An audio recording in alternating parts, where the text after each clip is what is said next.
in this case, our lemma is proved by essentially just calling omega. So could we just have used auto using omega? So auto using, you're only allowed to use the names of. Oh, it's a tactic. So it's anticipating a lemma or some identifier. Okay. If you wanted to do that, you could, of course, well, no. You could have just done omega, was omega one of the tactics that you saw last time? Okay, then I won't say it anymore, I couldn't remember. More generally speaking, there is a good question there, so auto, it's going to do its proof search and it'll either succeed or fail. And one of the questions you're asking is, the question I'm going to choose to interpret as, is there some way of extending auto so it can apply arbitrary tactics as part of its proof search? The answer is yes. And we will look at it briefly at the end of this lecture, and there are more details in the coq documentation.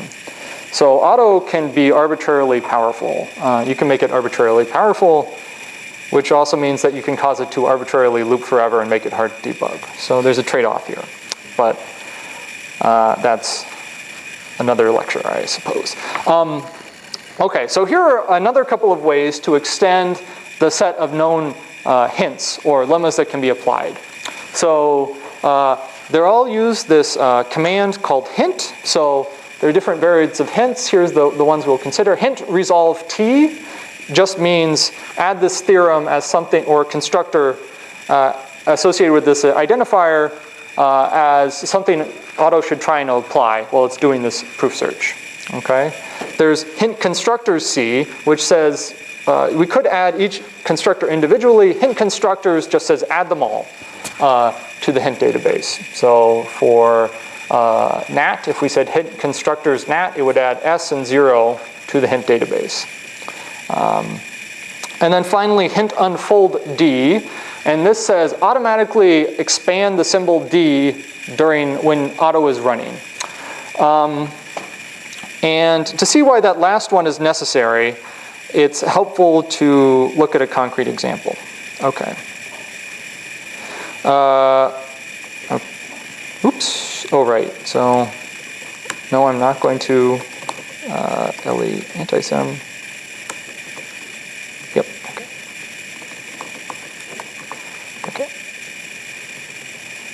Okay. So here's an example. We've instead of telling auto to use LE anti-sem as sort of a one-off thing, by saying hint resolve, now by default, auto is always going to try and use LE anti-sem.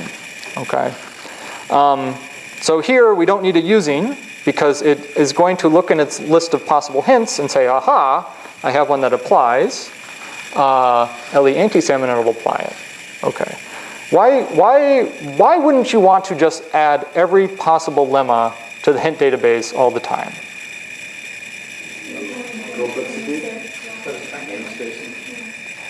There are many reasons. I like all of them.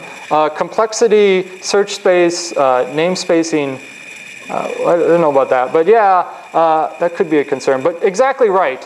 Because auto tries to apply everything in its hint database, if we added every lemma we had, every time you imported something, it would add, I don't know, all of the lemmas that were defined in that module to the set of lemmas it would try and apply. And this would quickly grow. You could imagine it gets quite large. And so auto would now be searching a large set of hints to try and resolve the goal, and this would slow things down considerably.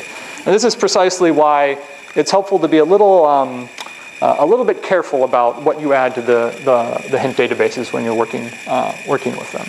Okay, so yes, question.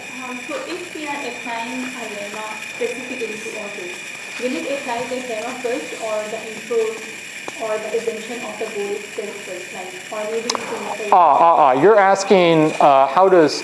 Okay, this is a good question. So.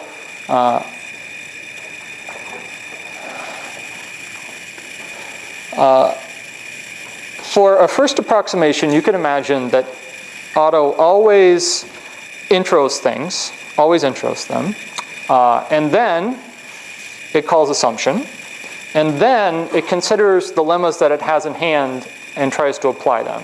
And the way it as a first approximation, the way it chooses which lemma to apply is it looks at the number of hypotheses it has in hand and says, if this worked, this is how many subgoals I'll get, and it always picks the lemma that would generate the fewest number of subgoals. This is the first approximation, okay? There are ways to control this using some black magic and other things, but this is the right way to think about it, yeah. Yes? So, if there is a lemma that Otto wants to apply, will it apply as an intro or a description, or elimination? You can imagine that what Otto is doing is literally saying apply lemma name. That is what it does. Yep. Okay. And it's only working on the goal. It's by default, it's not doing anything with the hypotheses, so there's no induction tactic being called or anything like that. Yes? Yes, the question was, is it doing depth first search or breadth first search? The answer is, by default, it does a depth first search. It used to be possible to tweak things so it did a breadth first search, but I'm not sure that's the case anymore. That particular command might have disappeared with an update. Read the manual. Any other questions? Yes? So if you add all the lemmas to the hints of Otto, then does it become an inefficient SMT solver? The question was, if you add all of the hints in, if you add all of the possible lemmas as hints to the database, does Otto become an inefficient SMT solver? I don't know if I want to make that comparison exactly. It would be a very inefficient SMT solver, but it's not doing satisfaction. It's doing validity, so it's doing tautology. And indeed, the decision procedures that are included in an SMT solver for the various theories are much more efficient than anything that you could get using a hint database. I think I can say. I think the right way to think of this is very much a Prolog style logical program search. If anyone, how many people here are familiar with Prolog? Okay, great. Then Otto should be right in your wheelhouse. Okay. And just as Prolog has its own set of black magic incantations, so does Otto. And you learned it. Okay, so, right. So, oh, sorry. One more question. Yes? Yes, and one thing I've been wondering about. So you mentioned that the behavior of Otto changed a bit, for example, from being able to do a breadth first search to depth first search, something like that. So is there a certain danger that proofs break over certain versions of coq evolving simply because some heuristics changed and some suddenly Otto isn't evolving? Is there anybody else to answer? The question was, is it possible for, because Otto can have different behaviors and because those behaviors can change over time, is it possible for certain proofs, scripts to break? So the question was, is it possible for certain proofs to break across versions of coq if you do an upgrade and the behavior of a tactic changes? The answer is yes, but I will say it is possible for proof scripts to break. Okay, the proofs themselves, assuming that you generated a proof term, will remain valid. But indeed, if the behavior of Otto changed, your proof script might, yes, you usually have to do regression testing when you do an upgrade. And I will say that the developers, the coq developers have a set of regression tests, and they're very careful about not introducing sort of breaking changes to these tactics for a very large library of user-provided code. So there are definitely, I think CompCert is included in their CI, their continuous integration testing. There are several large developments in there. So you're probably okay at this point. These DSPs nowadays call their regression tests too. Yeah. So they might be able to do that, but it's very convenient for us because fewer things break when you incorporate. Yeah. But upgrading coq there is a little bit of adaptation that might need to happen. But this is true for any programming language, so any language. Okay. One more. Oh, was there another question? Oh, yes.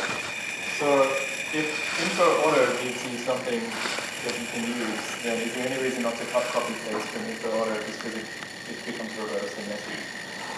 So the question was if info auto gives you sort of the sequence of lemmas that were theorems and lemmas that were applied, why not just copy that and put it in your proof script and just not have to worry about auto breaking in the future? Well, the answer to that is A, your proof script gets sort of gross, and B, it gets more brittle in the sense that if you did change the name of a hypothesis or something, or the naming convention somehow got off with intros, then it's possible that this command will not adapt to that change. So brittle to changes in your theory. Right? Yes, yeah, it's brittle. Then it's brittle to changes in your set of definitions. So in general, it's better to let auto do its magic and be happy with that. I mean, this is similar to how we could, after every proof script, we could take the proof term that was generated and just plop it in with an apply, right? But we choose not to do that because A, it's inscrutable, and B, it's quite brittle. But that's a good question. Okay. Right, so are there any more questions? These are good questions. So again, revisiting the way of extending the hint databases, there's this sort of weird thing here, hint unfold D, and it says automatically expand define symbol D during auto.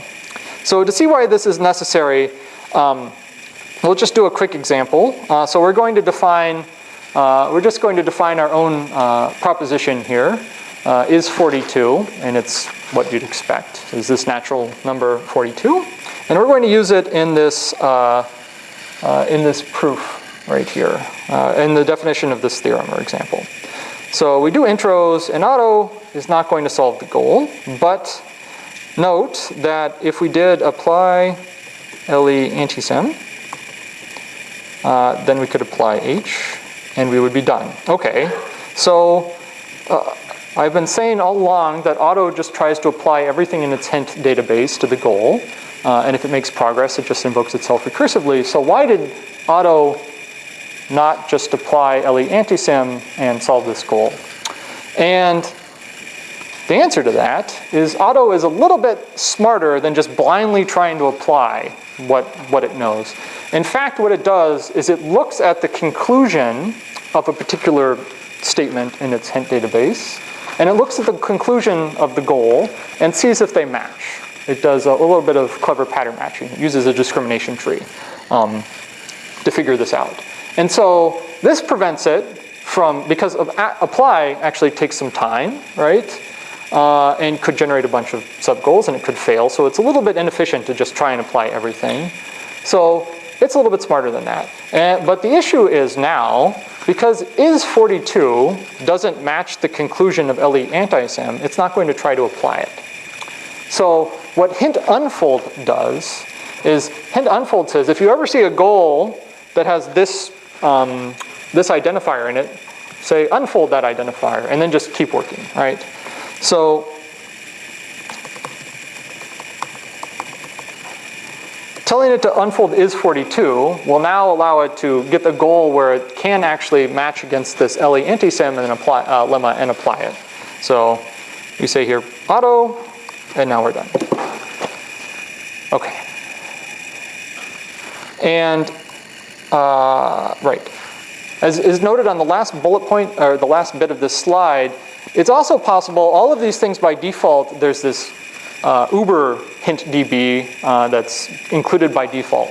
But you can also design your own specific hint databases and tell auto to consult only the lemmas in those databases when trying to resolve a goal. And so by default, the default databases that are included in the standard library, I think there's arith, bool, zarith, and a couple of other ones that have all of the lemmas that are sort of associated with bools or natural numbers or the integers. And you can define your own, and this again allows you to sort of restrict the set of lemmas that auto is going to try and apply when it's resolving the goal. And you can read, as it says here, you can check out the coq reference manual for more. That actually, the documentation on auto is quite good. Well, it's pretty good. Okay, right. Okay, so we've done all this work, and I promised at the beginning of the lecture that we were going to come up with a way to automate this proof, proof that our imp language has a deterministic semantics. And I said we're going to need it down to one line, so let's take a first stab at that just using auto. Okay, so step one. Like I said before, auto can do no harm. I mean, outside of maybe running a really long time, but generally speaking, auto is not going to do any harm. So what are we going to do? Let's just stick a semicolon auto on the end of our first set of tactic invocations for solving this, proving this lemma. So, okay, that's pretty good. If you recall, actually, let me go up here. How many, let's see, how many sub-goals did we get originally? So originally we got 11 sub-goals. Just by sticking this auto on the end, we are down to 6. So we've auto, oh, that's left over. So auto automatically discharged 5 of those spurious cases, just out the bat. And if we went up and looked at proof, we saw there were like a lot of proofs that were of the form reflexivity or just apply the induction hypothesis right off the bat, and auto is going to discharge all of those. So whenever you're working on a proof, you can always feel free to add auto in the end in your real life. When you're actually doing the exercises, you should probably not use auto until you can solve it without auto, just to get a sense of how it works. Okay, great. So here's another common paradigm. I don't know if Andrew covered this in his lecture last time. This assert by variant, did he cover that? Yes, he covered that? Okay. So in much the same way that it's often convenient to, say, assert statement by omega and just automatically discharge some fact about natural numbers using omega, it can be useful to assert something by auto just to get things in hand. And auto, for a lot of simple things, will just solve it. So whereas in the original proof, we asserted this and then we applied the induction hypothesis and some other facts, here auto is just going to completely solve the goal for us and give us the fact we wanted. Now we can substint auto. These other cases involve some rewriting. Auto doesn't do any rewriting by default, so it's not going to help us here. So we're just going to have the same sequence of tactics that we had before. But here, auto will assist us in the same way with this sub-goal as it did in the previous one. Okay, so just by sticking a semicolon auto and throwing it in a couple places, we've shortened up this proof a little bit, right? We removed 5 spurious cases and it's gotten a little bit tighter. Okay. Great. But it's simpler. It's better. Well, I guess better is a qualitative statement, but it seems nicer. But there's still sort of an annoying amount of repetition in the sense that there are several sort of repeated uses of the same tactics. Okay, so the first step, let's see if we can use auto to solve some of these cases even better. So the first one are these contradiction cases. So it turns out we get, in a couple of these sub-goals, we get into this case where we have these contradictory assumptions. So b vol stb equals false, and the same thing equals true, which is obviously false, right? So in the goal, well, in the actual proof, we have this sequence of commands in a couple of different places. So we have rewrite one and other, do inversion, okay? So we can abstract that common pattern out into its own bit of LTAC using this LTAC definition command. And recall that when we define our own custom tactics, we can have them take arguments and use them in the little bit of LTAC that we define. So here we're just going to rewrite the first argument and the second one, and then we'll do inversion on it, which captures this pattern quite nicely. So we can do that. I want to skip over this bit because I don't like it. So here, and so now we've shrunk these, we've shrunk all of these, I guess, these cases which once had 2 tactic invocations down into 1, which is, well, not so exciting, but we're going to make it more exciting in a second. But we're reusing it in 1, 2, 3, 4 4 cases. So it's semi-useful in that regard. Okay, it was a little bit better.